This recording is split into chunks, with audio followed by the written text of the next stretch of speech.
Vous écoutez la leçon biblique de l'Église de la Science chrétienne indépendante de Plainfield, située à Plainfield, New Jersey, États-Unis d'Amérique. Leçon du dimanche 26 mars 2023. Sujet: la réalité. Texte d'or, Jacques. Toute grâce excellente et tout don parfait descendent d'en haut, du Père des Lumières, chez lequel il n'y a ni changement, ni ombre de variation. Lecture alternée. Au commencement était la parole, et la parole était avec Dieu, et la parole était Dieu. Elle était au commencement avec Dieu. Toutes choses ont été faites par elle, et rien de ce qui a été fait n'a été fait sans elle. En elle était la vie, et la vie était la lumière des hommes. La lumière luit dans les ténèbres, et les ténèbres ne l'ont point reçue. Dieu vit que la lumière était bonne, et Dieu sépara la lumière d'avec les ténèbres. Dieu vit tout ce qu'il avait fait, et voici cela était très bon. La Bible. Nous rendons grâce à Dieu, le Père de notre Seigneur Jésus-Christ, qui nous a délivrés de la puissance des ténèbres et nous a transportés dans le royaume du Fils de son amour. Car en lui ont été créées toutes les choses qui sont dans les cieux et sur la terre, les visibles et les invisibles, trône, dignité, domination, autorité. Tout a été créé par lui et pour lui. L'Éternel dit à Abraham: « Va-t'en de ton pays, de ta patrie, et de la maison de ton père, dans le pays que je te montrerai. Je ferai de toi une grande nation, et je te bénirai. Je rendrai ton nom grand, et tu seras une source de bénédiction. Je bénirai ceux qui te béniront, et je maudirai ceux qui te maudiront, et toutes les familles de la terre seront bénies en toi. » Abraham partit, comme l'Éternel le lui avait dit, et Lot partit avec lui. Abraham était âgé de 75 ans lorsqu'il sortit de Charan. Abraham parcourut le pays jusqu'au lieu nommé Sichem, jusqu'aux chênes de Morée. Les Cananéens étaient alors dans le pays. L'Éternel apparut à Abraham et dit: « Je donnerai ce pays à ta postérité. » Et Abraham bâtit là un autel à l'Éternel qui lui était apparu. Dieu dit à Abraham: « Tu ne donneras plus à Sarai, ta femme, le nom de Sarai, mais son nom sera Sarah. Je la bénirai, et je te donnerai d'elle un fils. Je la bénirai, et elle deviendra des nations. Des rois de peuples sortiront d'elle. »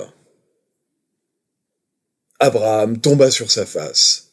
Il rit et dit en son cœur: « Naîtrait-il un fils à un homme de 100 ans? Et Sarah, âgée de 90 ans, enfanterait-elle? » Dieu dit: « Certainement, Sarah, ta femme, t'enfantera un fils, et tu l'appelleras du nom d'Isaac. J'établirai mon alliance avec lui comme une alliance perpétuelle pour sa postérité après lui. » Abraham et Sarah étaient vieux, avancés en âge, et Sarah ne pouvait plus espérer avoir des enfants. L'Éternel dit à Abraham: « Y a-t-il rien qui soit étonnant de la part de l'Éternel? Au temps fixé, je reviendrai vers toi, à cette même époque, et Sarah aura un fils. » L'Éternel se souvint de ce qu'il avait dit à Sarah, et l'Éternel accomplit pour Sarah ce qu'il avait promis. Sarah devint enceinte, et elle enfanta un fils à Abraham dans sa vieillesse, au temps fixé dont Dieu lui avait parlé. Abraham donna le nom d'Isaac au fils qui lui était né, que Sarah lui avait enfanté. Abraham était âgé de 100 ans à la naissance d'Isaac, son fils. C'est par la foi que nous reconnaissons que le monde a été formé par la parole de Dieu, en sorte que ce qu'on voit n'a pas été fait de choses visibles. C'est par la foi qu'Abraham, lors de sa vocation, obéit et partit pour un lieu qu'il devait recevoir en héritage, et qu'il partit sans savoir où il allait. C'est par la foi qu'il vint s'établir dans la terre promise comme dans une terre étrangère, habitant sous des tentes, ainsi qu'Isaac et Jacob, les cohéritiers de la même promesse. Car il attendait la cité qui a de solides fondements, celle dont Dieu est l'architecte et le constructeur. C'est par la foi que Sarah, elle-même, malgré son âge avancé, fut rendue capable d'avoir une postérité, parce qu'elle avait cru à la fidélité de celui qui avait fait la promesse. C'est pourquoi, ayant ce ministère, selon la miséricorde qui nous a été faite, nous ne perdons pas courage. Si notre évangile est encore voilé, il est voilé pour ceux qui périssent. Pour les incrédules dont le Dieu de ce siècle a aveuglé l'intelligence, afin qu'ils ne vissent pas briller la splendeur de l'évangile de la gloire de Christ, qui est l'image de Dieu. Car Dieu qui a dit « La lumière brillera du sein des ténèbres », a fait briller la lumière dans nos cœurs pour faire resplendir la connaissance de la gloire de Dieu sur la face de Christ. Un poids éternel de gloire, parce que nous regardons, non point aux choses visibles, mais à celles qui sont invisibles, car les choses visibles sont passagères et les invisibles sont éternelles. Comme il est écrit, ce sont des choses que l'œil n'a point vues, que l'oreille n'a point entendues, et qui ne sont point montées au cœur de l'homme, des choses que Dieu a préparées pour ceux qui l'aiment.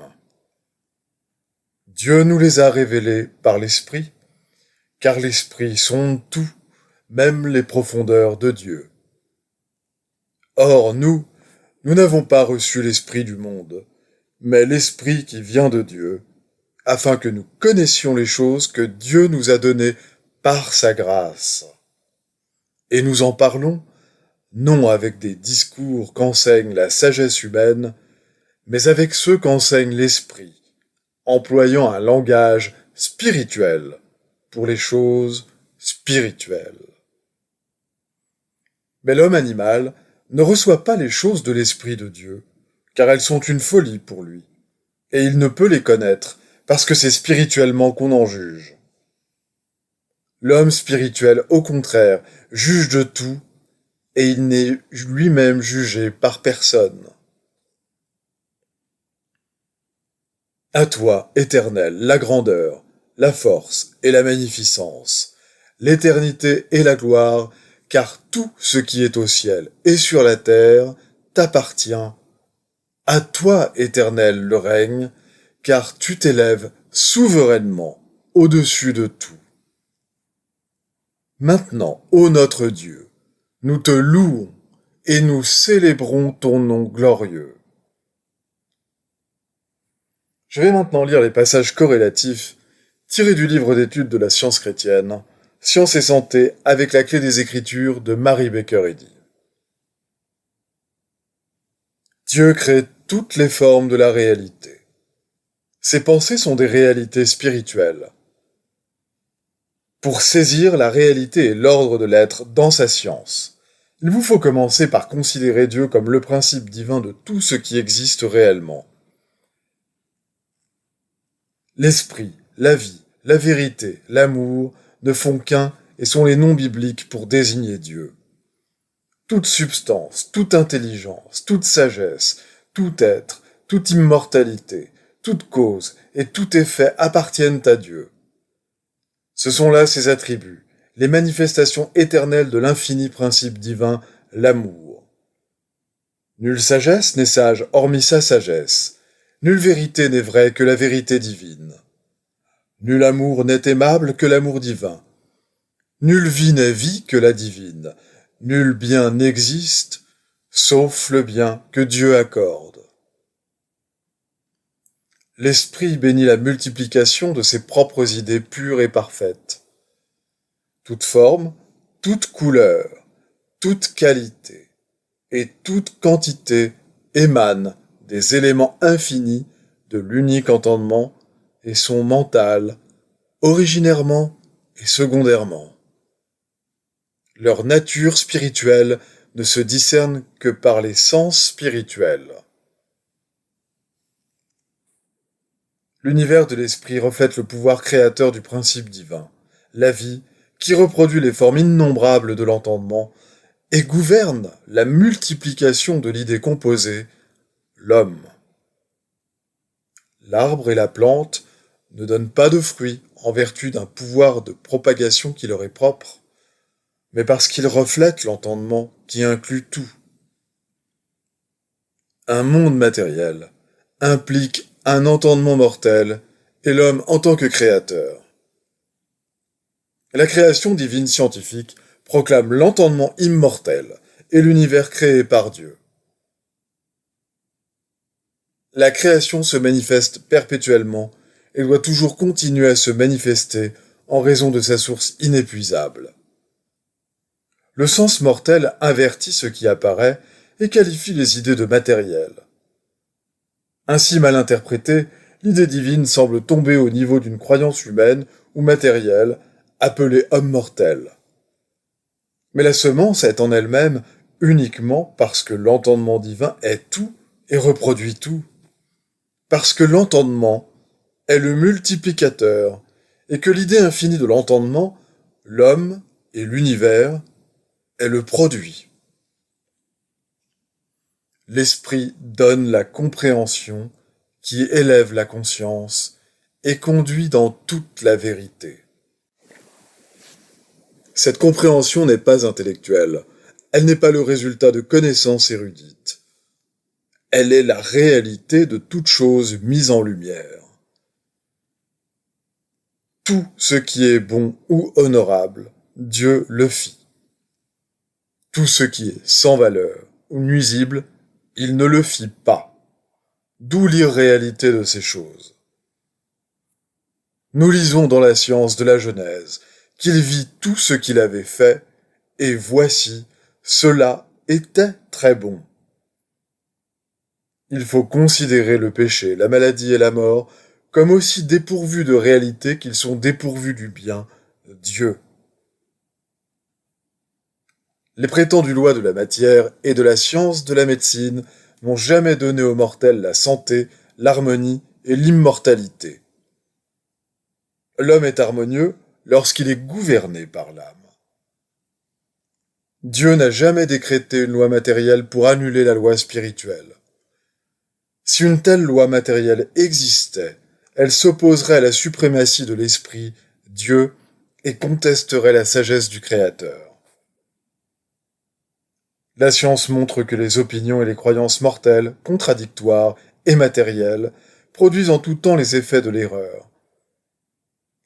Mais cette atmosphère de l'entendement mortel ne peut détruire la moralité et la santé si on lui oppose promptement et avec persistance la science chrétienne.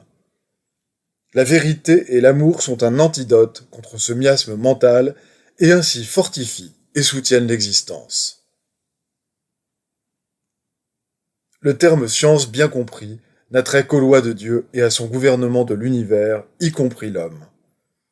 Il s'ensuit que les hommes d'affaires et les savants ont trouvé que la science chrétienne rehausse leur endurance et leur puissance mentale, augmente leur discernement du caractère, leur donne de la perspicacité et de la compréhensivité, ainsi que la faculté de surpasser leurs aptitudes ordinaires.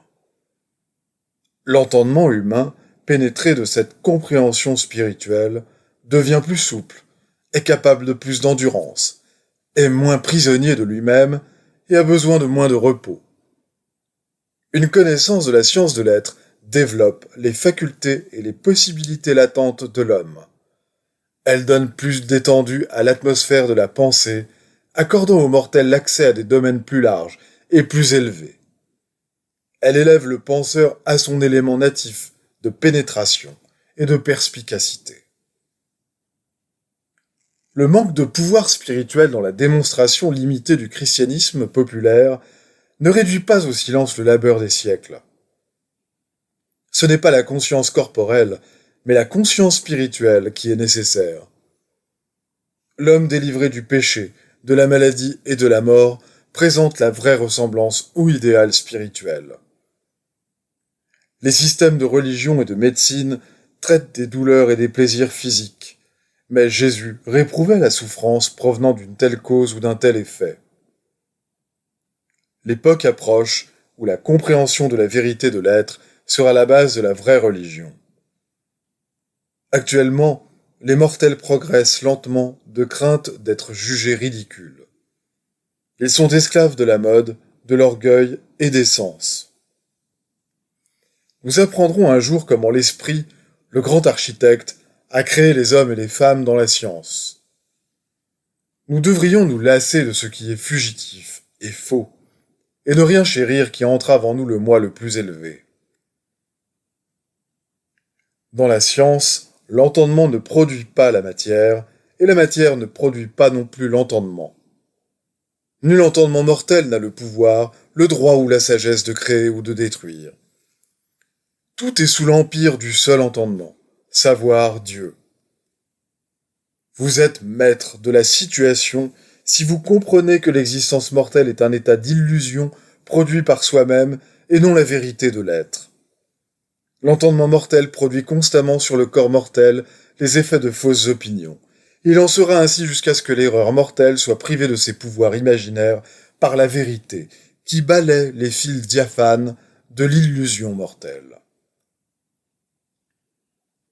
La matière est constituée d'une prétendue force de l'entendement mortel, mais toute puissance est entendement divin. On comprendra, et l'on verra finalement la pensée dans toute forme, toute substance et toute couleur, mais sans accessoires matériels. Quand nous comprenons pleinement notre relation au divin, nous ne pouvons avoir d'autre entendement que le sien, ni d'autre amour, sagesse ou vérité, ni d'autre sens de vie, et nous ne pouvons avoir aucune conscience de l'existence de la matière ou erreur. Les devoirs quotidiens de Mary Baker Eddy. Prière quotidienne. Il sera du devoir de tout membre de cette Église de prier chaque jour. Que ton règne vienne, que le règne de la vérité, de la vie et de l'amour divin soit établi en moi, et élimine de moi tout péché, et puisse ta parole enrichir les affections de toute l'humanité et la gouverner. Règle pour les mobiles et les actes. Ni l'animosité, ni un attachement purement personnel ne doivent déterminer les mobiles ou les actes des membres de l'Église mère. Dans la science, l'amour divin seul gouverne l'homme, et un scientiste chrétien reflète les douces aménités de l'amour en réprouvant le péché et en manifestant un véritable esprit de fraternité, de charité et de pardon. Les membres de cette Église doivent journellement veiller et prier pour être délivrés de tout mal, pour ne pas prophétiser, juger, condamner, conseiller, influencer ou être influencé d'une manière erronée. Vigilance face au devoir. Il sera du devoir de chaque membre de cette Église de se défendre journellement contre la suggestion mentale agressive et de ne pas se laisser entraîner à oublier ou à négliger son devoir envers Dieu, envers son leader et envers l'humanité. Par ses œuvres, il sera jugé et justifié ou condamné.